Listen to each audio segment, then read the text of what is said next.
So the principal said, "So are you telling me there's nothing in this brownie?" "Yes, that's what I'm telling you." "So if I ate this whole brownie right now, there's no problems?" "Yes, there's no problems." The principal then proceeded to eat the entire giant brownie.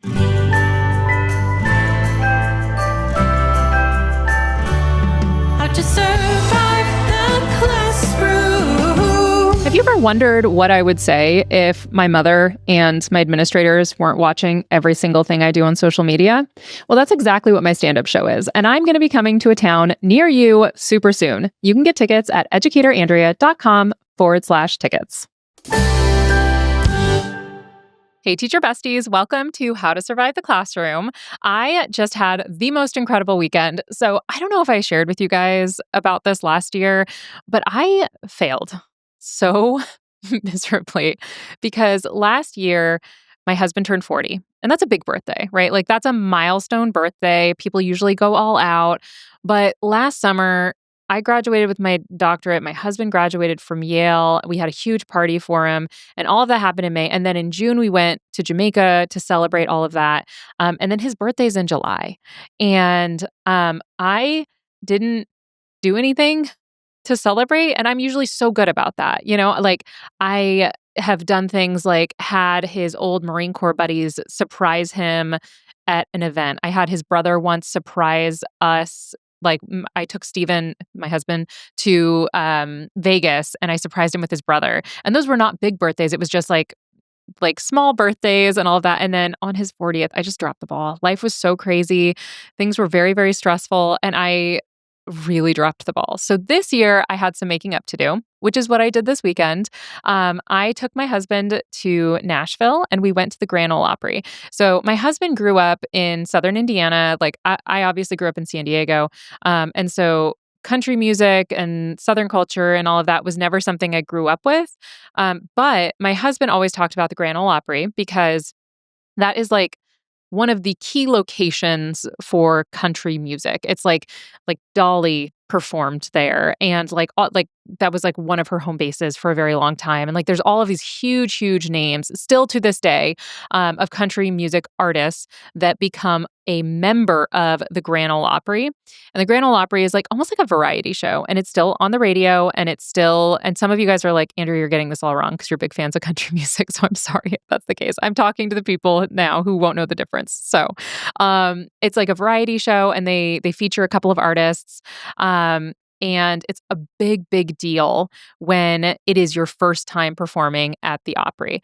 And right now, they're also doing a 100-year celebration for like having hit 100 years of having the Grand Ole Opry. It used to be at the Ryman Theater in Nashville, and now it's at a different location. But I really want to take my husband. He is a huge fan of country music, always has been. Bigger fan of like 90s country than the modern stuff. But so I surprised him. I got a babysitter for the kids and we went down to Nashville. We stayed at the Grand Ole Opry. It's like convention center and resort, which was gorgeous, by the way. It's a Gaylord resort and it has like a covered dome area inside with a river that goes through the inside of this convention center. It's on the higher price point, especially because we went 4th of July weekend. But I had credit card points. So I was like, it's basically free because they still charge you for like the resort fees, even if you use credit card points. But we stayed there for 2 nights and it was absolutely gorgeous. The people there were so kind. Actually, everywhere we went, the people in Nashville were so kind. So the main thing was like going to the Grand Ole Opry and going to the show, which was incredible. But before we did that, I wanted him to do whatever it was that he wanted to do while we were in Nashville because it was a very quick trip. We arrived Friday night. We stayed there all day Saturday, stayed the night there Saturday night, and then came back on Sunday. So again, like almost just 24 hours of time in the city. And it was also 4th of July weekend. And so we didn't really want to go downtown because 4th of July weekend in Nashville, guys, There were like 350,000 people downtown. And I was like, I don't hate myself enough. So we got into town and just went to the hotel because we didn't get there till like midnight. And then on Saturday, we went to the Nashville Barrel Company, which is a whiskey distillery. And it was really fun. I did not try any whiskey because I don't like hard liquor, but they did have wines. And so I tried a few wines when we were there. And my husband actually tried some rums because they also made rum. So we went to a whiskey distillery and had no whiskey because I was like, what are we trying to prove? Like, let's try the stuff we actually like. And then from there, we Ubered over to Party Fowl, which is a chicken place that does the like Nashville hot chicken. Okay. So immediately we hit two big things off the list. And then my husband wanted to go to Bass Pro Shop because it's his birthday weekend. And so we were there for probably 2 hours and he got a bunch of stuff because he's going to be going on a fishing trip soon. And it was magical. But guys, going to the Grand Ole Opry, like you show up and outside they have like this like open space. There's a concert going on where they have a performer that's out there singing. And then you get in, and we had paid for the somewhat nicer tickets, so you get to go inside into like the side area, and they have like drinks, and they had some of the performers come out and chat with us. And then we went into the theater itself, and the performances were incredible. That is the thing about Nashville is that it really is stunning how many people have such incredible talent. Like every single singer that you hear, you're like, you must be famous, right? Because you're incredible. And then you find out, like, no, I've just been playing at this bar for 12 years. And it's like, what? And we actually saw kind of somebody have their big moment at the Grand Ole Opry. There was a performer there who had been performing in Nashville since 2008. And he stepped into the circle, that's what they call it, for the very first time that night. And it was so powerful. And I was like crying. I'm like, I've never seen this guy before. And seeing him step into the circle was like so beautiful. And it was incredible music and so fun. And then towards the end, there was actually like a little shout out for Stephen for his birthday. So I do want to make sure that I say thank you to the Schmidt Relations PR team because they helped orchestrate a special thank you, happy birthday, or a special happy birthday for my husband, Stephen. So thank you so much to the Schmidt Relations PR team at Grand Ole Opry because that was so cool. And I got a video. You're not supposed to take videos in there. I didn't get a video of the show, guys. I just got a video of my husband reacting to it. And it made the night that much more special and magical. And it was so fun. So if you guys haven't been to the Grand Ole Opry, highly recommend. It's really fun. If you do it during the like 100-year anniversary, they also have like a bunch of little historical tidbits kind of sprinkled throughout as well. So go check it out. All right. I just did a lot of talking. So why don't we jump in to you guys talking because we have some absolutely incredible fan questions that have been sent in to us today. And make sure you stick around for the very end because we also have a guest today. We have Phil Januszewski who comes on at the very end and we're going to talk about how he does his thing with his speaking and teaching and all that stuff. It's very fun. So make sure you stick around for that. But right now we are going to jump in to our very first message sent in to us for today. During class, a mouse ran into my classroom through the crack in the door. I tried to stay calm and just asked my senior English students, let's pick our book bags up and calmly let Stuart Little go back to his hidey hole in the corner of the classroom. One of my senior girls reached down, picked up the mouse, and began to pet it. She held it in her hands and calmly asked me, "Can I keep it?" I made her take it outside. That's such a classic moment is when you have like wildlife suddenly enter your classroom. I feel like a mouse is a pretty common one. I'm very curious as to what insane animals and creatures have come into your classrooms. So if you have something, make sure that you guys comment on the YouTube video or on social media. Send me a message and tell me what is the craziest critter that has made it into your classroom. I thankfully have only had mice, but I definitely have had mice and cockroaches. There was one school where there were a lot of cockroaches. I think the most annoying critter, though, to get in your classroom is actually ants. I don't know about you guys, but there is nothing that's going to ruin my day quite like finding out that my classroom has ants, because especially in San Diego, it tended to happen the most there, and I don't know why, but it didn't matter what you left out, it didn't matter how tightly wrapped or any of that. If you left anything that was edible anywhere in your classroom within an hour, it would be covered in ants. It was infuriating. And for those of you guys who haven't been to San Diego or Southern California, like the ants in California are substantially smaller than the ants in other parts of the country. At least for what I experience in Indiana now and what I experienced in Virginia, there were like big fat ants that would I feel like maybe I don't know. We need an ant expert, an antologist to weigh in on this, on why it seems like the teeny tiny ants just seem to be so much more effective at taking over everything, because I've not dealt with that, knock on wood, in Indiana yet, where like the ants are just everywhere and they're disgusting. I remember when I was a kid, my mom would go to the dollar store and she would get this chalk, and we don't know the proper name of it. We called it Chinese chalk because there was Chinese writing on the side of it. And it probably had a million toxins in it, but it was the only thing. And you just draw a line of chalk, almost like a witch's circle. And it was the only thing that would keep the ants out. And I also dealt with mice in California, and it couldn't possibly be that my car was full of goldfish crackers and French fries. I cannot imagine that that had anything to do with it. But there was one time, if you guys have been following me long enough on social media, you know that there was one time that there was a really bad smell in my car. And I went to go and check out what was going on in the glove compartment. And I opened it, and a lot of material fell out, like little pieces of paper and like kind of what looked like dryer lint and like pieces of grass, kind of like a clump of it, like kind of fell out. And what was inside of that was a bunch of tiny baby mice, like little pinkies, like when they're still pink because they're so tiny.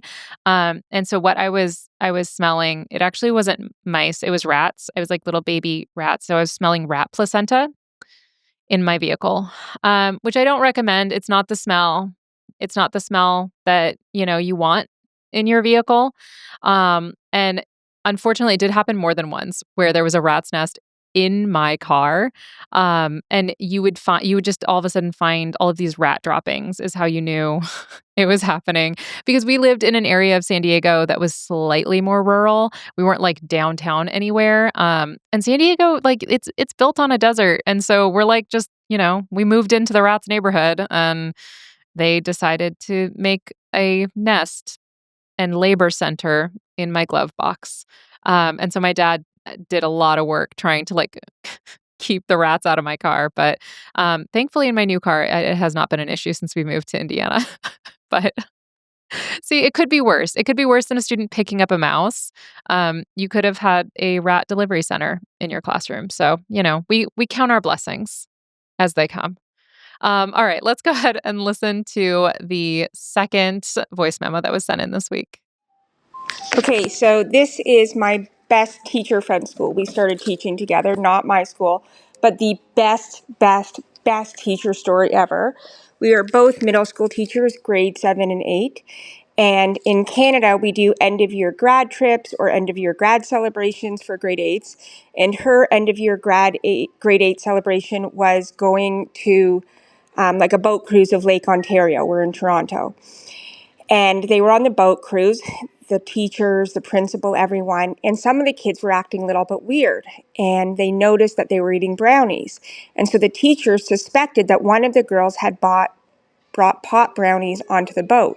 So the principal took her aside and was talking to her and was interrogating her alone, which was probably not a good thing. And she kept saying, what's in the brownies? What's going on? And the girl just was insisting she likes to bake for her friends. There's nothing in the brownies. most people already ate them, and look, they're all fine. And so the principal said, so are you telling me there's nothing in this brownie? Yes, that's what I'm telling you. So if I ate this whole brownie right now, there's no problems. Yes, there's no problems.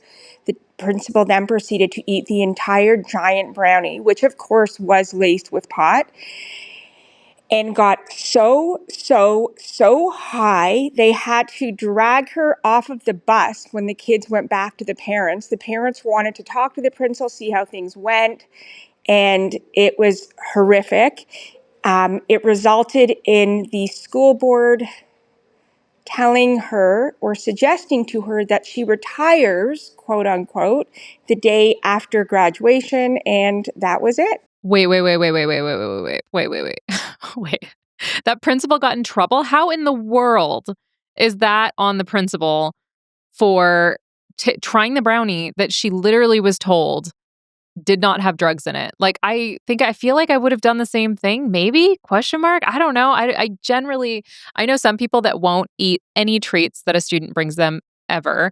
I was never that person because I don't have self-control. And so I would always eat the snacks that people brought me. And when I was in California in particular, I loved it because I had a student that would bring me lumpia, which, if you have never been blessed enough to have someone bring you lumpia, it is like a little egg roll. It's a Filipino egg roll, is the best way I can describe it, but a little tinier.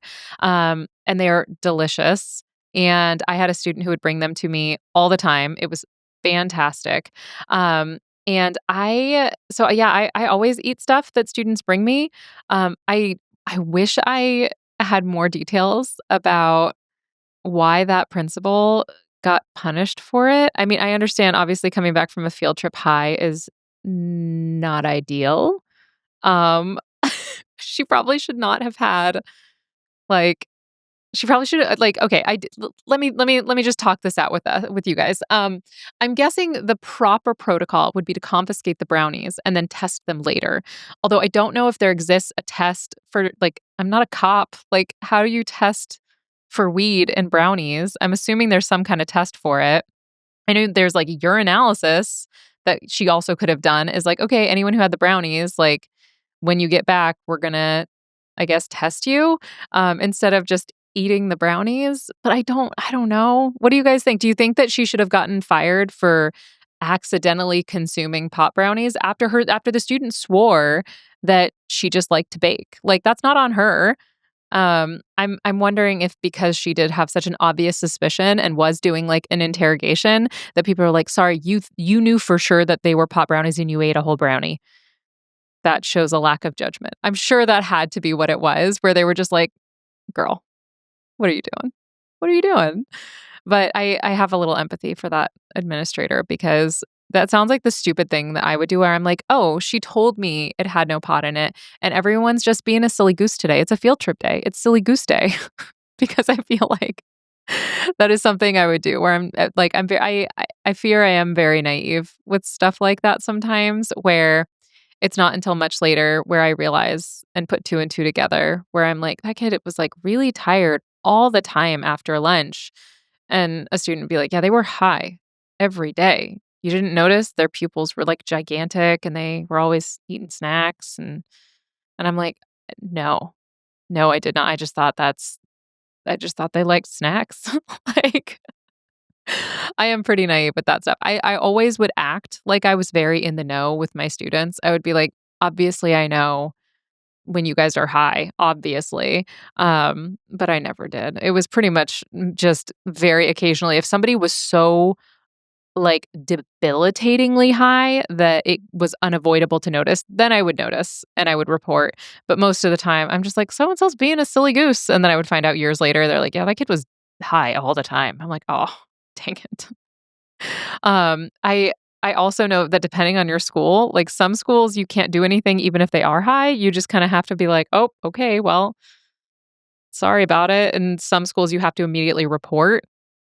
It probably depends on like the legality of weed and where your district is and all of that, but most of the time I was oblivious. And most of the time the kids weren't super obvious about it anyways because they would just be either sleeping or snacking, which what's new? Um I feel like kind of always what they're doing anyways. All right. So I teased earlier, we do have a guest today. And it is so fun getting to chat with him. I actually went on his podcast, I don't know, maybe last year at some point, to talk to him and his co-speaker. So I'm very excited for you guys to hear the conversation I had with Phil and hear about all of the incredible things that he does as a speaker and as an educator. So you will definitely want to hang around for that. And we'll be back right after this. Welcome back, guys. I'm very excited because today I have a guest in the resource section of the podcast. I have Phil Januszewski, who now there is going to be a spelling test at the end. So if you guys can't spell that, unfortunately, you are going to be kicked out. But I am so excited to have him here today. He is a speaker and a teacher and a creator, and he's doing so many things for teachers. Phil, thank you so much for coming. Hey, thank you so much, Andrea. It's an honor and a pleasure. You're a big deal, and I'm not. So being here feels really great.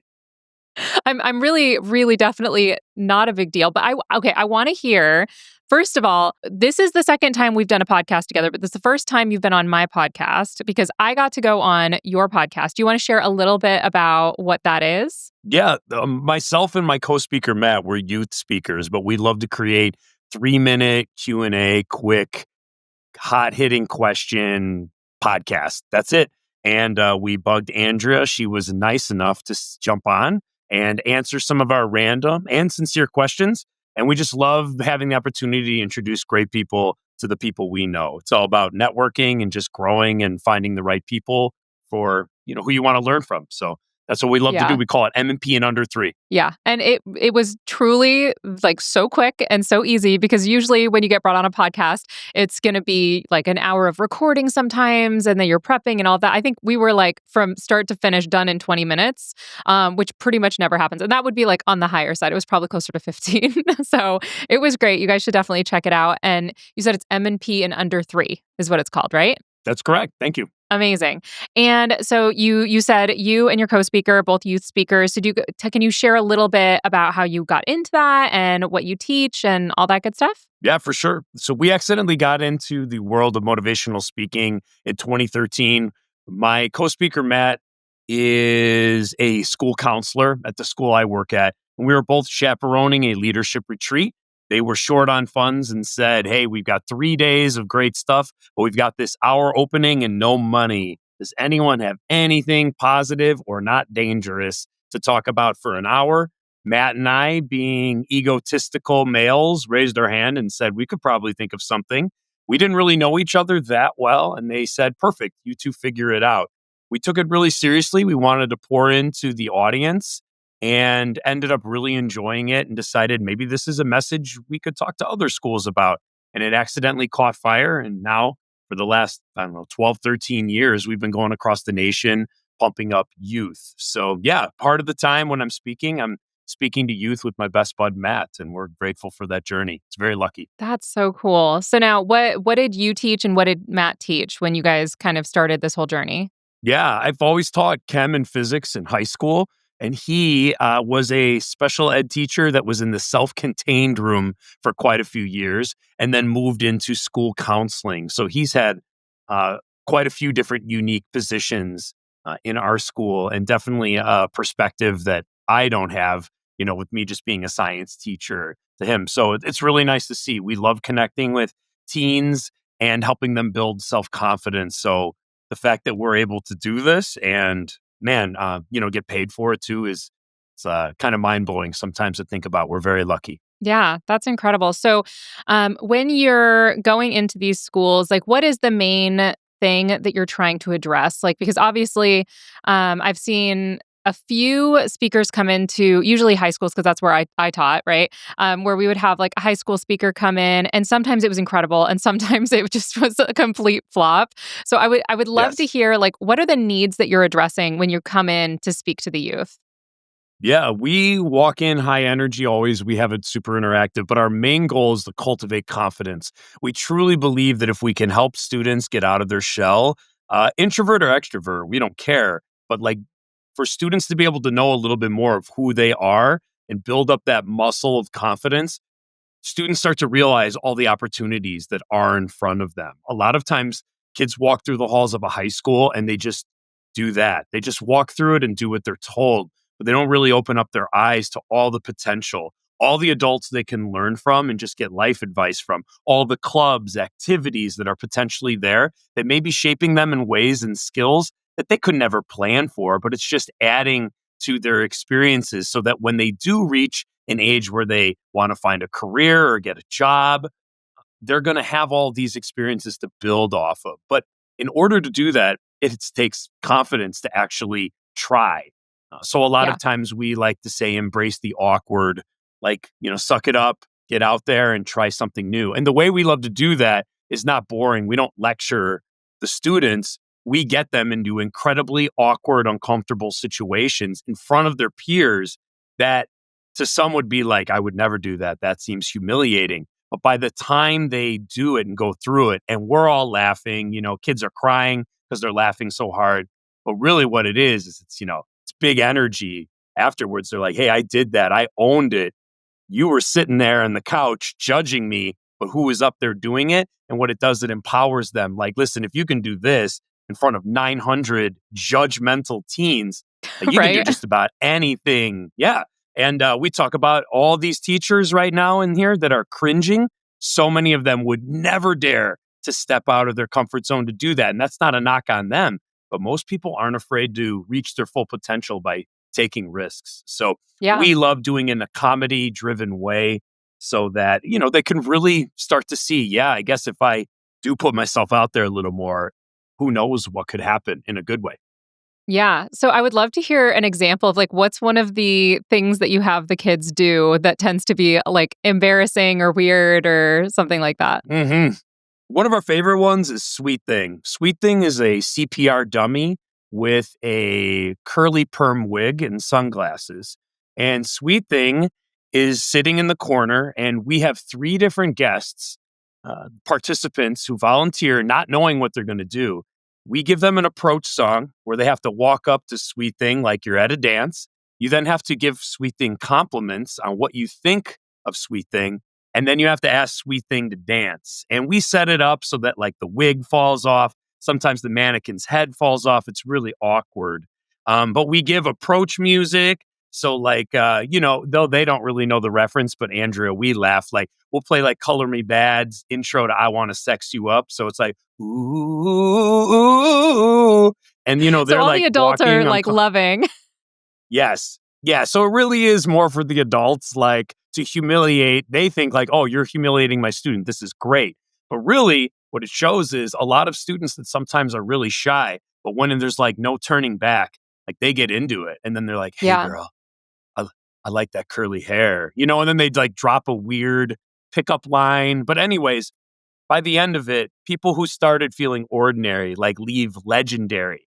And it's like addicting to them. They realize, wow, I would have never done that. But now that I did, like, I can see the high I get from personal growth, like getting out there. Yeah. So even though sometimes people think we're like really immature, but by the end of it, everyone seems to really get it and buy in. Like, this isn't Yeah. about Matt and I. This is about you. What are you going to do to step up to your life and actually take some risks and growth so that you can get to a place where you want to be? And even if it's not right now the right place, like you got to put Yeah. yourself out there. And that's hard to tell someone to do, just put yourself out there. But when you Right. start to see your peers doing it and surviving, it can be really empowering and even a good reminder for the educators in the room that are like, what am I doing here? Like, why Yeah. don't I change my class up so I enjoy it more? Why don't I take more risks? We're hoping that it reaches both of them. Yeah. 100%. So, um, I I also am wondering because I taught from about 2013 through 2023 in the high school classroom, and we obviously saw a lot of changes in the kids after the pandemic. So, how has what you do changed, and how have the kids changed in your perspective from before the pandemic to now after the pandemic? I think that already, like in 2013, I think we saw a drop in attention spans and how, at least in the Midwest, like it's in the Chicagoland area, it's not easy to impress a young adult. I feel like they've Hmm. seen it all. They've seen dead bodies on YouTube. They've seen I mean, they've seen everything from the funniest to, even as a science teacher, like doing demos used to be exciting. Like I would, blow up a Pringles can and they'd be like, oh, that's great. And now it's like you blow up the Pringles can, they're like, oh, that was cute. They're like, have you seen this one? And it's like the guy blew his house up doing the same Oh my thing. gosh. So, it's like we can't really Yeah. compare anymore. So we have to get over our egos as teachers that we aren't the best thing they've ever seen, because we aren't. I mean, Because they we can aren't. see Yeah. everything Yeah. and anything. Yeah, we're just ordinary people. So Hmm. the way I think that we've dealt with that, not only me in the classroom for 20 years, but also in the world of giving assemblies and presentations, is it's the elements of surprise. For us, it's the improv. It's always captured their attention because it's their peers in an uncomfortable, unknown situation. So for us, our game plan has not changed. And luckily, just luckily, our style caters to that attention span. They're like, oh, this could be Yeah. good. This could go really bad. But I think that you saw it too. Just the way we connect with students is changing, and it's no longer like, let me excite you with some type of wow. They've seen it all already. It's just a matter, I think, of human connection. If we can be Yeah. vulnerable and show that people are valuable, I think that that's the way we'll always be able to connect with students. And then, like I lean into my dad jokes and my corny, awful humor that makes them cringe. And Yeah. I think in the end they know that I'm there for them, though. Yeah, absolutely. It is so fascinating because when I was going through my teacher prep program, so much of the emphasis was on getting kids Chromebooks and resources that are digital and being like, everyone should be one-to-one. We want to make sure we have a computer for every kid. It's not equitable if kids don't have devices and all of that. And it has so changed. And I'm delighted it's changing, by the way, to moving off of the computers, because I think you're so right that like the thing that makes a teacher powerful is not the resource they can create for the kid to do on their computer. It's that human connection piece where, I've told this story many times where the teacher who made me want to become a teacher, it wasn't because of an assignment she gave me, like it was because when I kind of like half-assed this assignment and I got a B minus and I was psyched about it. And she was like, you're psyched about a B minus when you're an A student, you're embarrassing yourself. Like, do better. And I think that was one of the things. And even me teaching college now, when things are challenging and kids are now pushing themselves to the point where like they might fail, it is so hard for them to get over that initial hump that we're dealing with these. And I feel like that's pretty common anyways, but I do feel like I've seen an increase of that since the pandemic, because we did, at least where I was teaching in California, there was so much empathy and so much desire, through the best of intentions, to help support kids through really challenging situations. But what we accidentally did was like, oh, hey, like that assignment's really hard and I know life's really hard right now. So actually, you don't have to get it in by this date.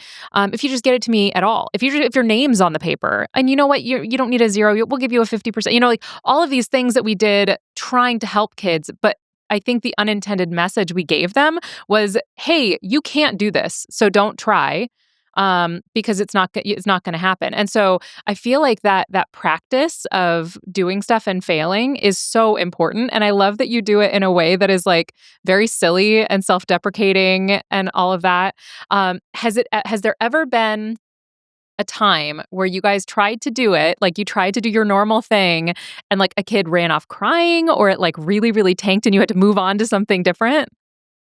Yeah. So every once in a while, we get a student, fight, flight, or freeze, and they'll freeze. It's just And deer. yeah, yes. And luckily, with our experience in the classroom and with humans, and Matt's background too, and being in like special education, like he has Yeah. an even bigger heart than me in reading a situation. Yeah. But we tell them that we understand you're uncomfortable and you're frozen right now, but no matter what, we're going to get you to do this eventually in some way. There's no way out. You raised That's your so much hand. scarier. And you said, and you made a deal in front of all these humans, and there's no way we're going to let you walk away from that deal for you by the end to accomplish it. So we'll get the crowd to cheer for him. Sometimes that helps. A lot of times it makes it worse. I was going to Then say. we'll And then sometimes it's really cool in the moment in the silence because Matt and I are not afraid of the awkward silence, but everyone else is. So I it'll get am. Yeah. quiet and awkward. And yes, I hear that. And eventually, what happens is sometimes a hero in the crowd will literally stand up and walk next to them and say, "I will do this with you." That's Out of so the blue. sweet. No, isn't it incredible? Now, and it's just, I get tingles thinking about it occasionally. And sometimes that awkwardness of, man, this is bombing. Like Matt and I will give each other looks like, here we And you're go. like, this is Like this going one's going to poorly. suck. Yeah. Yeah, yeah. But I mean, that's the risk we run, the way we run. And I think that's what makes it organic and Yeah. vulnerable. Is like, yeah, this could blow up, guys, and I'm okay with Yeah. it. But are you? So a kid will come up and grab their hand and be like, we're going to do this together. Like we do something called barnyard blind date, where if you are going to date this random animal, you have to talk in that animal voice, like a platypus. And it's like, no one knows what that sounds like, but Yeah. that's the point. And they're like, I don't know what to do. I don't know what to do. Like you do anything. Your heart tells you what a platypus sounds like. And they like That's right. refuse to do it. But a person will come up and they'll whisper in their ear, this is the sound I'm going to make. And we count to 3 and they do it together. Or sometimes Matt or I will be like, I'll do it with you. But in the end, there's never been in 12, 13 years where we haven't had every person who's volunteered to do it. We That's say, no, awesome. I said, this isn't high school. You can't get a later date on this. This is Mm-hmm. now. You agreed to it. You got to do it, but we're going to do it with you if you need to. We're going to walk through it. And I think I by the love end, that. even though they are uncomfortable and usually not happy with us, it Right. is empowering. Hours later, I think they'll realize why we did that. So we Yeah. pull through. That is so cool. So, for the teachers who are not lucky enough to have you come speak at their schools yet, but they really love this idea, do you have any ideas of how you could take this strategy into a classroom, maybe as like an icebreaker or a community builder or something like that? Do you have any recommended like activities or things that they could do? Yeah, absolutely. One of the things I love to do, besides youth speaking, I speak solo to adults, specifically adult givers like teachers. And the one thing I'm always pushing them to do is to lean into their personal gifts. So, Andrea, you obviously have the gift of like sarcasm, which lands well with high schoolers, right? For me, like I like to cook and bake and I love music. But the reason I'm telling you that is if you lean into your gifts in a way that also is an icebreaker for the class, it can be incredibly powerful because you're exhibiting something you're super comfortable with, but also inviting them into that. So for me, maybe it would be like, since I love music and I have like Amazon Unlimited on my laptop for my classroom, like I would play songs and we would do like finish the lyric. Or I've had a fellow teacher, his name's Chris Quack. He does Is It a Bop or a Flop on Wednesdays, where he brings an old song back and asks them to vote. Like, is this a bop? Or is this a total flop? Like it'll never come back. But again, because he loves like corny, cheesy, old school, like, in sync boy band, pop, early 2000s stuff. Like it's Yeah. funny because he loves it and they know it. And then they love it's like, it's fun to like poke at your teacher. Like, this is terrible. You should be Yeah. ashamed that you like this. Or they Right. connect and like, you know what? All right. Britney Spears Toxic is actually, it's a bop. I would get Right. down to this one. So again, leading with your gifts in a way that can do an icebreaker is great. And we all know, if like you like, well, I don't know how to do that with the things I love, then hit up ChatGPT. Like, what's a creative Hmm. way? 10 creative ways I could do something that relates to poetry and involve my students. And obviously, chat's not going to give you the best answer, but it's going to give you enough foundation to like make it your own. And when you Yeah. do that, I think it really shows the students your human side, because it's something you love, but it also creates a moment where they could like be in your shoes and enjoy it with you. Yeah, I agree. And I also think that it's really powerful, like you said, to go into the things that you do genuinely enjoy. Because I remember when I was out on maternity leave, I had a high school class that the long-term sub I had was a previous elementary school teacher, and she was teaching my ninth and 10th and 11th grade classes. And she Yikes. had them, right. And so I was like, this is going to go really rough, like all of that. But by the end of it, because she was doing what she loved and what she thought was fun, the kids were so into it. She had all of these high schoolers doing Go Noodle dances by the time I came back. So much so that when I came back from maternity leave, they were like, we have to show you the dance. And they got up and did a Go Noodle dance, which is like a children's activity dance. And if I were to do that, it would flop because it's not me. It's not genuine to like my vibe. And I would feel like this is dumb, like I couldn't pull it off. But because she was just so genuine and being herself, the kids were like, yeah, let's do a Go Noodle dance. Like, why not? Which I also think could be a really fun way of like kind of building that rapport and all of that with kids. So we are going to wrap up here. But before we do, I would love to hear how people could follow you, get a hold of you, hear about anything that you've got coming up soon. Yeah, thank you so much. So yeah, my name's Phil Januszewski. Like you said, I'm a speaker, teacher, creator that loves to pour into not only solo, I give keynotes to educators, but also Matt and I as M&P presentations. We love pouring into youth through high energy, really weird and awkward assemblies. But if you just reach out to me, I'm Phil Januszewski for my handle everywhere you go. If you jump on my email list, I love to give like one email a month all about positive psychology and how we can live happier. I think we all know that, yeah, there's going to be pedagogy always up the wazoo. But if we can't show up to the classroom like happy with ourselves and our own lives, then we're going to really suck at our jobs. That's just the way it is. I remember a student told me, I think you're one of my only teachers that loves their job. And I told her, first of all, thank you. That's a great compliment, but also that's really sad to hear. Yeah. But when you do things you love and you build in that good stuff that you love, kids know it. And yeah, it's not Go Noodle dances for me and you, but for someone Right. it is. So yeah, keeping in touch with me just that way, reach out. I love to network to and grow. And one last thing is that I run an online teacher educator membership. We're called the Positive Growth Lounge. We meet virtually twice a month on Wednesday nights, and we just pour into each other. I have guest speakers about once a month, and it's all about nothing like how do we teach. It's all about how do we take care of ourselves so that we can show up to the jobs that we signed up for that we love.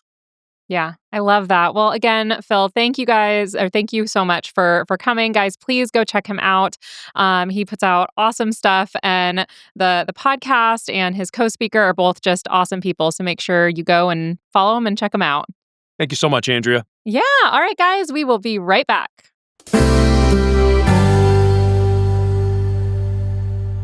Welcome back, Teacher Besties. I hope you enjoyed my chat with Phil. I really do. I think that the idea of introducing and encouraging students to fail and to find opportunities to put themselves out of their comfort zones is so, so powerful. I would love to hear from you if you've had the opportunity to have Phil at your school and seen his shows, because that sounds so entertaining to me, to see students kind of being pushed into a scenario that makes them really uncomfy, because I can imagine, like, I could picture the kids that would volunteer for something like that and how it could just feel so uncomfortable at certain parts. And I would love to hear about it. It sounds like such a blast. If you have thoughts about what we've talked about today, you can hit us up on Instagram or TikTok. Guys, talking is really hard for me right now. I'm so sorry. Or TikTok. At Educator Andrea, or you can email us, andrea@human-content.com, or you can contact the entire Human Content Podcast family at Human Content Pods. And please do go on and leave us a 5-star review. That is how people discover us and can come over and learn all about teaching and hear the insane stories of what we deal with on a day-to-day basis. And thank you to those of you who have already left reviews. I appreciate you so very much. And if you want to check out the full video episodes, they are up every single week on YouTube. Thank you so much for listening. I'm your host, Andrea Forcum. Our executive producers are Andrea Forcum, Aaron Corney, Rob Goldman, and Shanti Brooke. Our editor is Andrew Sims. Our engineer is Jason Portizo. Our music is by Omer Benzvi. Our recording location is Indiana State by College of Education. To learn more about our How to Survive the Classrooms, program disclaimer and ethics policy and submission, verification, and licensing terms, you can go to podcasterandrea.com. How to Survive the Classroom is a Human Content production. How to survive the classroom. Thank you so much for watching. Want more of How to Survive the Classroom? You can watch more episodes right now. Just click on that little box over there. You see it? And if you haven't yet, please subscribe. Okay, bye.